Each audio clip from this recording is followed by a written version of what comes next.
Selamat pagi, perkenalkan nama saya Randi Nurmasora, NIT 2342143, kelas Teknik 4G. Di sini saya akan menerangkan tentang skenario lengkap pengambilan keputusan alarm high temperatur yang tidak terreset. Alarm high temperatur merupakan indikator adanya suhu yang melebihi batas normal pada suhu sistem seperti motor listrik, panel kontrol, chiller, boiler, atau reaktor. Ketika alarm ini tidak bisa terreset setelah troubleshooting awal, artinya masalah belum teratasi atau sistem proteksi atau logika interlock masih aktif, atau adanya kerusakan pada sensor kontrol atau perangkat pendukung. Tujuan pengambilan keputusan ini yang pertama, menjamin keselamatan personil dan peralatan.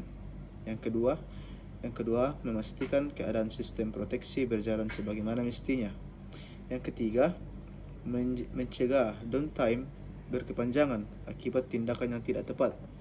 Yang keempat, menentukan apakah sistem masih bisa beroperasi, perlu di bypass sementara atau dihentikan total. Tahapan pengambilan keputusan. Yang pertama, evaluasi ulang troubleshooting awal. Jika alarm masih aktif setelah reset, dilakukan lanjutan dengan langkah pertama, validasi suhu aktual secara manual yang bertujuan mengecek apakah alarm memang akurat, yang menggunakan termometer, infrared, atau sensor cadangan. Yang kedua, periksa sensor suhu dengan tujuan mengecek kemungkinan sensor suhu rusak atau tidak akurat dengan cara cek kabel, konektor, dan resistansi sensor. Yang keempat, analisis logika kontrol atau sistem PLC dengan tujuan mengetahui apakah interlock masih aktif dengan cara lihat leader, diagram atau logic map di HMI atau SCADA. Yang keempat, evaluasi sistem pendingin, mengidentifikasi apakah adanya kegagalan fan, chiller, oil cooler, dan oil cooler dengan cara cek level cairan pendingin, arus kipas, suhu inlet dan outlet. Yang terakhir, periksa kondisi lingkungan sekitar dengan tujuan lingkungan bisa berkontribusi terhadap suhu tinggi dengan cara ukur suhu ruang, ventilasi, kebersihan filter udara. Yang kedua, identifikasi risiko dan dampak. Jika penyebab alarm belum tentu jelas, apakah peralatan masih bisa beroperasi tanpa risiko? Yang kedua, apakah alarm indikasi atau tinggal otomatis? Yang ketiga, koordinasi dan eksekusi. Jika troubleshooting lanjut tidak menyelesaikan masalah,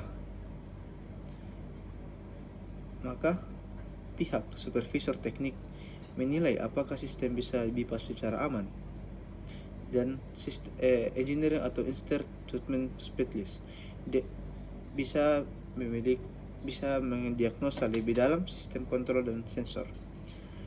Operator menjaga kestabilan sistem selama proses investigasi.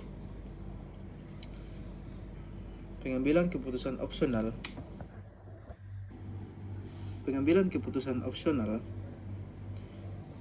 Alarm akibat flash reading sensor, ganti sensor, reset ulang alarm.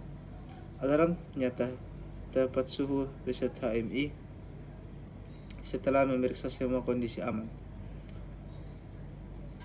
Dokumentasi wajib, logbook teknis atau operator, waktu kejadian, tindakan hasil, forum distribusi dan investigasi harus disetujui oleh atasan langsung. Sistem CMMS untuk membuat work order untuk tindakan jangka panjang. Laporan ke HSSC atau engineering di alarm termasuk dalam kategori electrical threat. Bagian terakhir, penutup dan tindakan pencegahan. Setelah masalah diselesaikan dalam alarm diriset, lakukan evaluasi akar penyebab, root cause analysis. Tujuan, apakah ada kebutuhan untuk yang pertama mengganti komponen yang dengan rating lebih tinggi, yang kedua meningkatkan sistem pendingin, yang ketiga revisi alarm sistem atau SOP monitoring suhu.